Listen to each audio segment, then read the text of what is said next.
Okay, so we're back again live. Maybe you'll tune in, maybe you'll see us, maybe we'll build an audience over time. Having left the living room, I've come next door to the studio, which is next door, which makes life easy, because I wrote a blog this morning, which actually is getting a lot of traction, a lot of interest, so I thought I should go online and talk about it, or at least Brett said that would be a good idea. Mary Meeker, who's a partner at Kleiner Perkins, one of the great venture capitalist organizations on the West Coast. They back things like Google and PayPal and stuff. They certainly know what they're doing. She's a partner there. And every year she gives an annual report on internet trends. And she gave one yesterday, and they released the PowerPoint deck that she did.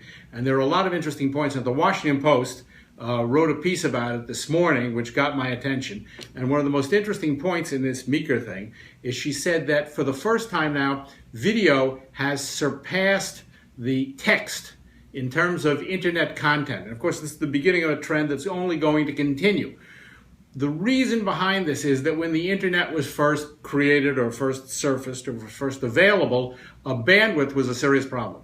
And so, you know, I mean, you can probably remember, and I can remember back to a time when we had dial-up and you waited for those photographs to resolve themselves. And slowly over time, bandwidth and speed have certainly improved. And we reached sort of a point of no return, apparently very recently, where now it's possible to do video with the same ease with which we could once do text. I mean, look, I'm doing video now, I'm live casting now, and it's absolutely a matter of simply setting up this the phone over here and putting a light in front of me and this white background, and we're all set.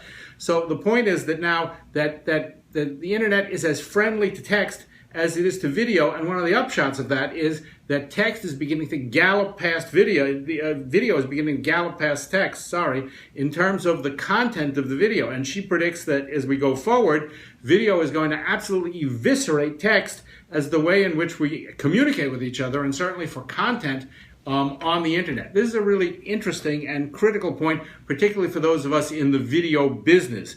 The reason is that we are fundamentally video-oriented, image-oriented culture. We may not like to think about it that way, but we are. And there's lots of reasons behind that. If you remember at the introduction of television, when cable first came around in the 1980s, the capacity for cable outstripped the capacity for the amount of content that was available for televisions. We had come from a world in which there were 3 or 4 broadcast networks, and suddenly there were 20 or 30 or 40 cable channels with not much to put on them. And well, that's where Ted Turner came from. He understood he could take his little tiny station in Atlanta, put it up on a satellite, call it Superstation, because suddenly all this excess capacity existed. But a lot of people in the United States, and particularly in Europe, had this idea of doing something called teletext, in which they put text on television screens. That may seem crazy to you, but that was considered a genius business idea in the late 1980s. Well, of course, nobody wants to look at text on a television when you could also have video. And in a competitive world between text and video, text gets eviscerated. So teletext went away.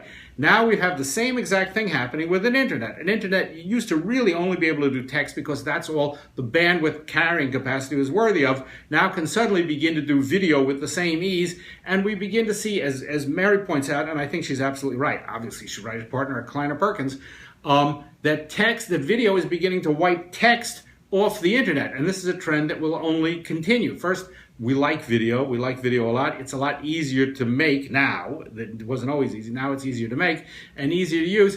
It's a kind of Gresham's Law. And if you remember your Economics 101 from Williams, Ted, did you take that? Well, of course, in Gresham's Law, it's cheaper currency drive out the more expensive, the more valuable one. In this Gresham's Law, it's more dynamic media drive out less dynamic media. And in a world in which, if you remember when you rented a house, when you went to sell a house or rented an apartment, the ads were in text and there were these little boxes, and because there was such a premium they paid by the line, it would say 2BR, 2BA, EIK for Eaton Kitchen, WBF, wood burning fireplace, stuff like that. If you ran a print ad like that with then another ad that had a photograph of the house in it, obviously the one with the photograph of the house gets more traction than the text one.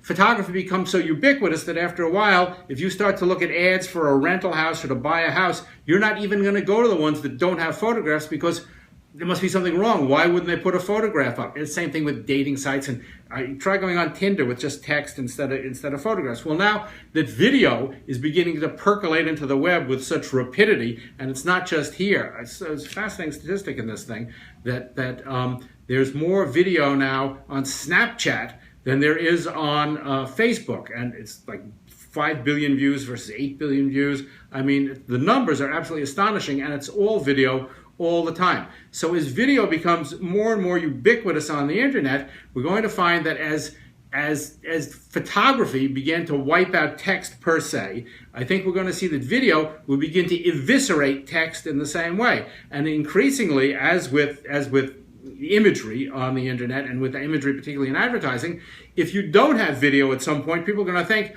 there's something wrong with this thing. Where is the video? It needs the video. So I think that it behooves us to embrace video. I mean, really embrace it and begin to understand the grammar of it. It's more than just turning on the camera and talking to it, which I like doing here, and this is very easy to do.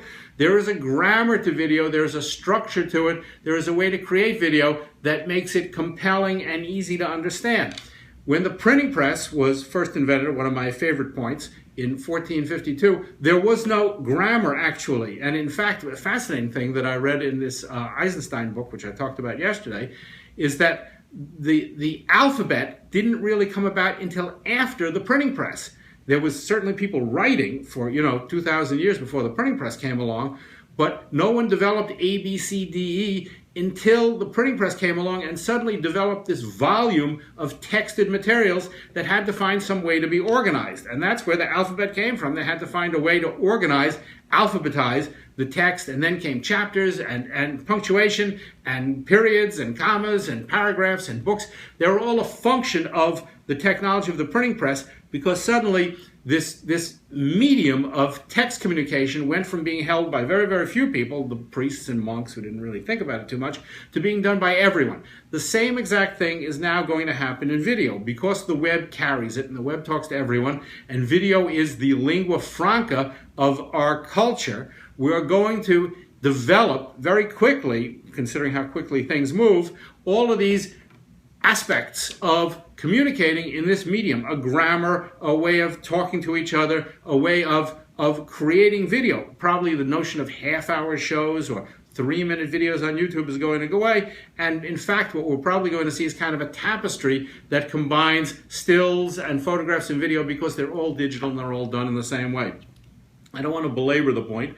The point of this whole thing is that this democratization of video, this video literacy is absolutely critical. It's as important for you to become video literate now as it was for German peasants in 1452 at the advent of the printing press to become print literate. Everyone had to learn to read and write. Those were really unknown skills before the 15th century.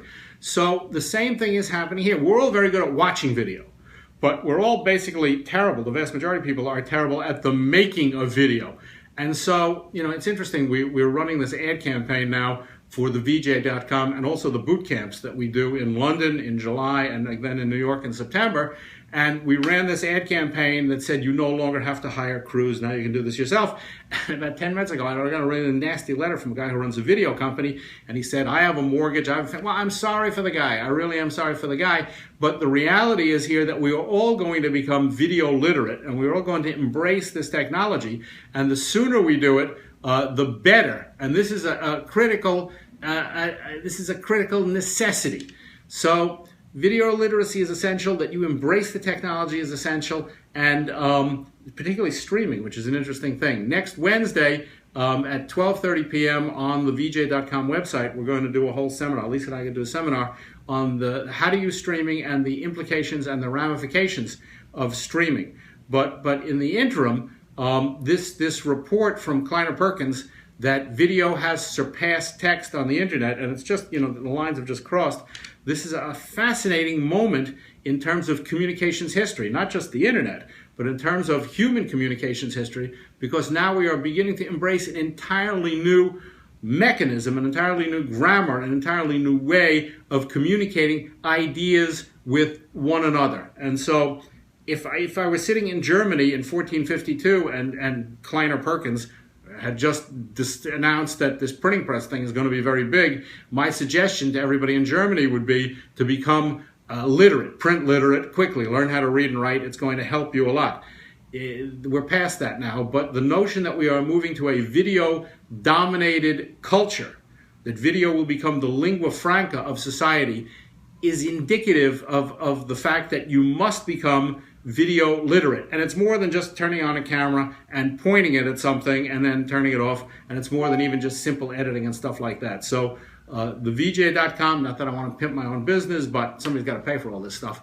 But beyond that, I could find easier ways to make a living than this. Beyond that, I think that this notion of video literacy, and this is going to be a collective thing. Nobody really has all the secrets to this thing, but it's going to process we're all going to do together. B.F. Sentley, who taught you lighting? Not me. No, the lighting I actually learned from the International Center of Photography just down the street. I took a course. What do you think? Lisa thinks this is better than just the living room. Okay. Anyway, obviously money is not being spent on light. B.F., if I spent money on anything, I mean, let's get serious. It's all about inexpensive production, doing it simply. Anyway, thanks for tuning in. I hope you like this. If you haven't seen this live, we're going to put it up on the website. And how's everything in Hawaii? I love the photography you do. Genius, man. You should go into the business just doing art photography. Anyway, talk to you later. Bye-bye.